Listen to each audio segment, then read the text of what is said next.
Terima kasih pemirsa Anda kembali bersama kami di Indonesia Business Forum dan sudah bergabung bersama kita salah satu narasumber lagi yang kita tunggu tadi kehadirannya Bang Rizal Ramli. Apa kabar Bang? Baik, sehat. Baik. Sehat. Nah Bang, sebelum ke Abang nih, kita ingin berdiskusi dan berbincang dulu lebih lanjut dengan salah satu anggota ataupun di sini kita menyebutnya sebagai Ketua Asosiasi Petani Tebu Rakyat Indonesia, yaitu ada Pak Edi Sukamto. Kami ralat ada bendahara dari Asosiasi Petani Tebu Rakyat Indonesia. Selamat malam Pak Edi Sukamto. Selamat malam Mbak Dias. Ya, Pak Edi, kami ingin tahu Pak Edi, katanya para petani tebu ini teriak ya Pak, dengan banyak ataupun tingginya angka impor gula. Iya Mbak. Gimana tuh Pak? Seperti apa suara di kalangan Anda? Sebenarnya kalau boleh jujur diakui, petani tebu rakyat Indonesia ini sudah bukan berteriak lagi, tapi tidak bisa mengeluarkan air mata Mbak. Terkait dengan maraknya jumlah kuota impor gula, itu yang pertama, melebihi kuota. Dan yang sangat ironis menurut kami, pernyataan-pernyataan Menteri Perdagangan, kaitannya dengan bahwasanya mengatakan setiap saat gula ini dikatakan kurang. Komoditi lain juga kurang, sehingga dengan leluasa untuk mengeluarkan izin impor. Termasuk salah satunya yang terbesar adalah gula. Ini terbesar di dunia. Sangat ironis sekali terbalik dengan saat kita pernah menjadi negara ekspor gula pada eranya sekitar tahun 70-an. Nah, saat ini justru kebalikannya. Dan yang kami sayangkan bahwa pernyataan seorang Menteri Perdagangan menyatakan bahwasannya gula kita kalau dipakai untuk bikin dodol Garut itu cepat bikin jamur katanya. Nah, ini kan sangat terbalik dan ironis, seorang menteri menjatuhkan komoditi dalam negeri sendiri yang disampaikan di dalam setiap forum bahwa kita harus cinta produk dalam negeri. Oke. Ini sesuatu yang ironis banget. Kemudian siapa yang diuntungkan dengan gula yang marak seperti sekarang ini? Otomatis para pengimporter itu yang notabene tergabung dalam 11 naga, seluruh pabrik gula rafinasi yang tersebar di Indonesia ini ditambah dengan maraknya dibangun pabrik-pabrik gula baru dengan dalih idle capacity, dan mereka tidak mau menanam tebu, hanya mengandalkan impor raw sugar untuk gula kristal putih dan rafinasi. Nah, sehingga di tengah-tengah negara kita yang disebut negara agraris ini sudah dikhianati oleh pemerintahan itu sendiri, Mbak. Baik. Nah, salah satunya mengapa mereka mengkhianati, ya itu sudah disampaikan bahwasanya gula kita kurang. Yang ironis lagi, kemarin juga kami sempat sampaikan, petani sangat menderita. Di tengah negara ini sedang berkembang, jumlah penduduk yang sekian besarnya, kita ini negara kurang gula. Boleh dikatakan kurang tebunya petani, namun petani ini jual tebu atau jual gula, ini nggak laku. Pedagang juga nggak mau beli. Artinya apa? Tidak ada ketegasan dari Menteri Perdagangan untuk membatasi kuota impor. Terlebih gula rafinasi, ya, baik, yang notabene para pedagang itu sendiri pelaku rafinasi untuk mamin, mereka itu sudah jenuh pasarnya, namun tetap dipaksa untuk mendatangkan gula impor raw sugar yang dibuat untuk rafinasi, sehingga mereka akan menjual ke pasar. Nah, saat ini bukan persoalan SNI atau kualitas di pasar ini. Kalau kita boleh membandingkan, mungkin ahlinya di situ Pak Rizal Ramli dan lain sebagainya, ini sudah ahli-ahli gula semua. Bahwa gula kita ini kalau 1 sendok dibandingkan dengan rafinasi, itu 2 sendok manisnya sebenarnya. Namun tapi fakta yang terjadi, justru kita ini petani tidak boleh menikmati harga yang layak dibanding dengan beras. Gula kita ini sudah kacau, Mbak. Gula yang 1 tahun hanya sekali panennya oleh petani, dibanding dengan padi atau beras yang bisa 3 kali setahun, kita ini harga gula masih di bawahnya harga beras 1 kilonya. Dan ini sangat menderita banget petani, sehingga kami tidak ingin perilaku pemerintahan ini yang dikatakan baik, justru pada akhirnya mencederai bangsanya sendiri, mengkhianati bangsanya sendiri. Pabrik-pabrik gula atau petani ini akan dibuat tidak berdaya dan tidak punya daya saing untuk menanam tebu. Karena rugi, Mbak. Diakui atau tidak diakui, mohon maaf, ini diakui atau tidak diakui, kita ini biaya produksinya sangat tinggi. Negara nggak bertanggung jawab dengan pupuk yang mahal dan susah dicari. Kemudian biaya tenaga kerja ini dengan kebutuhan hidup sehari-hari, ongkos kerja kita nggak mungkin turun. karena masih banyak menggunakan tenaga manusia. Sementara alat-alat yang kita pakai pun kita ini tidak tepat iklimnya, karena di Jawa otomatis rata-rata produksi gula ini kan di Jawa. Lahan kita itu tidak seperti di luar negeri. Karena di Indonesia ini lahannya mereka masing-masing ada yang sewa, ada yang IPL, bahkan petani itu kepemilikannya kecil-kecil, lainnya juga sewa, pabrik pun juga sewa. Tapi kalau di luar negeri mereka disediakan oleh negara lahannya, sehingga harga produksi mereka lebih rendah dibanding di Indonesia. Sementara pemerintah tidak punya kekuatan uang untuk proteksi atau perlindungan terhadap harga di dalam negeri. Dan sangat ironis, kami sampaikan kembali, bahwasanya kenapa justru kurangnya gula domestik, Bulog disuruh beli rugi oleh Menteri Perdagangan. Padahal kalau semua itu teratur, neraca gula ini jelas, perdagangan ini jelas, sehingga supply demand, kita produksi dalam negeri berapa, kekurangan berapa, mengatur pangsa pasar dalam kurun waktu 1 tahun ini teratur dengan baik. Tidak perlu Bulog dikorbankan oleh pemerintah dengan CSHP atau dana cadangan kerugian yang akan dibayarkan oleh pemerintah. Negara dirugikan untuk membayar kerugian Bulog, sementara menteri impor besar-besaran untuk mendapatkan keuntungan dari hal-hal tertentu. Mengapa diberikan kepada swasta impor gula yang dilakukan oleh Menteri Perdagangan? Karena secara otomatis jika diberikan kepada BUMN, Mbak, mohon maaf ini Pak Rizal Ramli lebih tahu daripada kami. Jika diberikan kepada BUMN, maka BUMN tidak mampu mengeluarkan fee untuk mereka. Karena secara otomatis diaudit oleh BPK ataupun KPK. Justru diserahkan kepada swasta secara otomatis, ini dana akan mengalir begitu besar keuntungan, apalagi 2 tahun terakhir ini adalah tahun politik. Siapa yang menuai keuntungan? Saya rasa itu, Mbak. Oke, Pak. Saya ingin tahu tapi Pak, sebelumnya, apakah Bapak punya data berapa banyak jumlah gula yang tidak bisa dipasarkan? Gula lokal tentunya, karena Bapak petani gula begitu ya, petani gula lokal. Berapa banyak gula yang tidak bisa dipasarkan mangkrak di dalam pabrik, Pak? Ada datanya? Kami ada datanya, Mbak. Ya, secara otomatis untuk produksi dalam negeri aja, ini gula petani itu kurang lebihnya 1,4 juta ton. Kemudian yang gula dari pabrik-pabrik itu sendiri, itu kurang lebihnya hampir 800-an. Sehingga produksi dalam negeri itu 2,2 juta ton.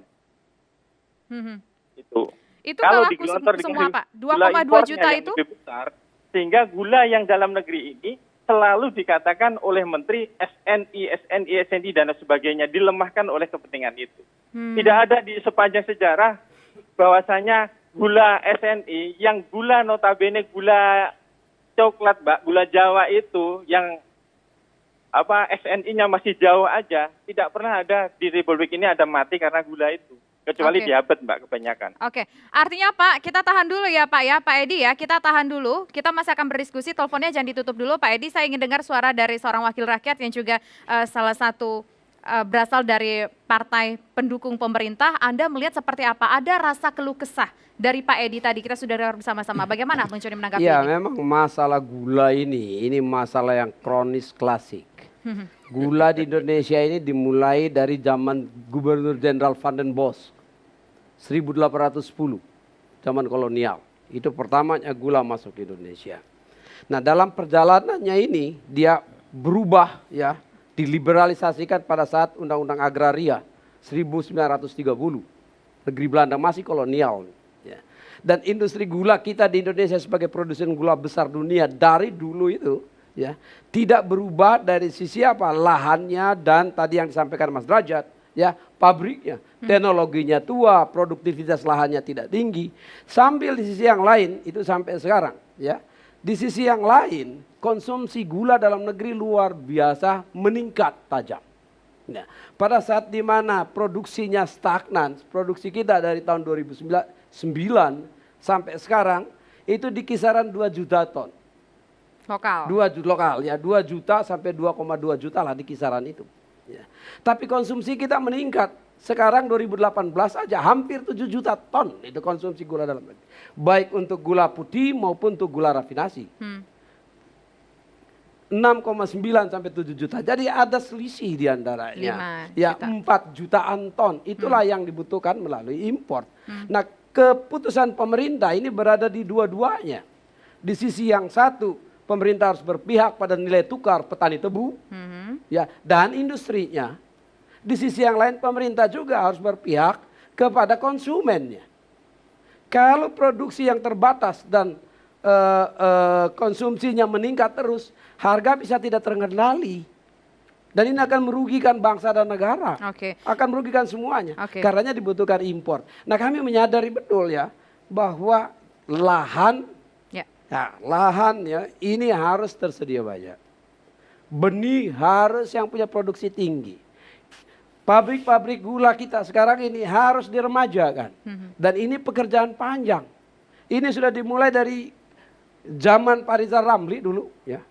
Sampai sekarang pada saat awal pemerintahan Pak SBY tahun 2009, kita sudah impor 1 juta ton itu. Sampai sekarang. Jadi ini panjang sekali. Dia tidak sederhana hanya untuk VV seperti yang disampaikan. Ini satu masalah besar nasional kita ya, yang melibatkan konsumsi 200 juta orang, lebih 260 juta orang ya, dengan kapasitas produksi dan kemampuan produksi dalam negeri terbatas. Jadi dia memang harus dilihat dari semua sisi. Saya setuju dengan Mas Derajat, ya kita harus berpihak pada produksi nasional kita harus berpihak kepada petani-petani tebu kita, ya, dengan nilai tukar petani yang harus terjaga dengan banyak bauran kebijakan untuk mendukung itu harus disiapkan dalam satu roadmap yang panjang. Ini bukan urusan 5 tahun ini investasi besar dan melibatkan lahan yang besar. Ya, ini panjang sekali. Nah, di sisi yang lain, ya jangka pendeknya kebutuhan konsumsi, terjangkaunya harga gula nasional kita di dalam negeri, ini juga harus kita jaga. Bisa dibayangkan, ya, kalau impor dibatasi, supply dalam negeri terbatas dan konsumsi kita meningkat begitu tajam, ya. Ini harga gula nanti akan melonjak tinggi. Orang demo karena kurang gula, jatuh pemerintahan kita. Ini tidak bisa gitu. Harus bijak melihatnya. Jadi kita punya kebijakan jangka pendek untuk menjaga konsumsi kita. Kebijakannya dan kita adalah juga impor harus tadi begitu ya. Roadmap bagaimana peningkatan produksi dalam negeri. Jangan omong swasembada ini gula. Panjang sekali. Disebut swasembada gula, itu setidaknya 90% dari kebutuhan konsumsi nasional kita diproduksi dalam negeri. Dan ini hampir tidak mungkin dalam 5-10 tahun. Jangan berkhayal. Itu realita kita.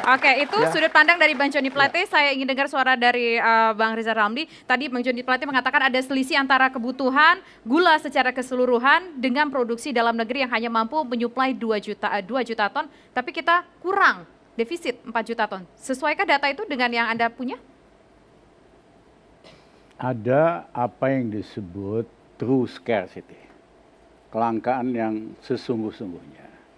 Kalau itu wajar import, dari dulu juga begitu. Tapi ada apa yang disebut sebagai artificial scarcity, scarcity yang disengaja supaya dilebih-lebihkan.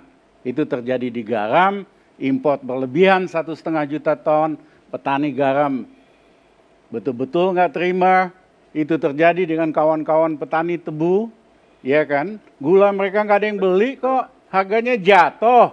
Itu akibat artificial scarcity, yaitu kelangkaan yang diciptakan seolah-olah butuhnya segini dan sebagainya. Siapa yang menciptakan? Nggak usah dijawab lah begituan. Ya. Kalau ada dijawab lebih baik supaya terbuka. Saya udah Oke, kita dengar, kita sebut kita dengar artifisial. Dulu. Ini persoalan data. Saya setuju yang disampaikan. Ya, dia betul-betul ada scarcity atau itu artifisial. Kita jawab dulu dari Bang Rizal. Silakan Bang Rizal. Kita tahan dulu Bang Joni. Nanti saya berikan kesempatan kepada Bang Joni. Silakan Bang Rizal. Ya, jadi faktanya ada kelebihan import yang di luar actual scarcity. Dan itulah yang bikin heboh. Karena petani tebu nggak bisa jual barangnya, petani garam nggak bisa jualnya, dan petani padi karena import dilakukan pada waktu panen. Nah, kalau angka detailnya kami sudah serahkan ke KPK. Ya. Karena ada undang-undangnya, kalau pejabat memperkaya diri sendiri atau orang lain, itu hukumannya lumayan tinggi. KPK janji akan selidiki proses ini. Tapi saya ingin menjelaskan, gula rafinasi itu kebanyakan bocor. Resminya kan gula rafinasi ya untuk industri, tapi dalam prakteknya bocor jadi gula biasa. Dan itu yang menjelaskan kenapa hasil petani tebu rakyat itu nggak kebeli. Nah, yang kedua adalah memang produktivitas produktivitas tebu kita relatif rendah.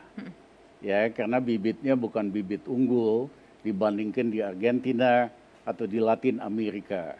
Cuman setengahnya. Jadi harus ada pembaharuan bibit supaya produktivitas tani juga lebih tinggi. Yang kedua itu di negara-negara di Latin Amerika, orang bukan ngambil gulanya aja, tapi ngambil sisa-sisanya dijadikan etanol, dijadikan macam-macam, dan pendapatan penjualan dari etanol dan lain-lain itu bisa lebih besar dari penjualan gulanya sendiri buat petani. Ya, yang ketiga, saya setuju memang pabrik gula kita kebanyakan itu udah tua-tua, zaman Belanda, perlu pembaharuan. Tetapi yang terjadi ini kan begini, kawan-kawan petani tebu makin lama makin tidak ada insentif untuk produksi lebih banyak. Karena dia tahu kalau dia produksi toh juga nggak laku, harganya jatuh, ya kan? Jadi artificial scarcity ini menciptakan permanen dependence atau ketergantungan permanen. Itu terjadi juga dengan petani bawang. Persis pada panen, banyak import, harganya jatuh, tahun depannya dia berkurang. Makin lama Indonesia, makin mental ketergantungannya itu makin jauh. Nah, menurut saya, kenapa terjadi? Kalau saya baca pidato Pak Jokowi awal-awal kampanye bagus sekali tentang Trisakti, mau ngurangi import ini itu, tetapi ternyata persis milih menterinya, dia pilih menteri yang bertentangan dengan Trisakti. Ya, dan komentarnya itu konyol sekali. Kalau pakai gula lokal, bikin dodol malah Butek. jadi butek dan sebagainya. Tidak ada keberpihakan sama sekali. Trisakti itu pada dasarnya adalah keberpihakan. Keberpihakan kepada kepentingan nasional, keberpihakan kepada petani, ya, dan bisa dicari balance-nya. Indonesia udah lama kok main begini. Ya, dicari balance yang juga menguntungkan konsumen. Oke. Tapi yang terjadi ini kan 4 kali lipat pemberian kuota untuk gula import, untuk industri, dalam prakteknya itu bocor, itu aja sebetulnya. Oke. Nggak ribet amat gitu. Oke, baik. Di segmen selanjutnya kita akan mendiskusikan lebih jelas lagi dengan adanya impor gula yang semakin tinggi ini, siapa sebetulnya yang paling diuntungkan pemirsa. Tapi nanti usai jeda berikut. Dan Pak Edi Sukamto, terima kasih waktunya sudah bersedia bergabung bersama kami di Indonesian Business Forum. Selamat malam Pak Edi, dan pemirsa IBF akan kembali sesaat lagi.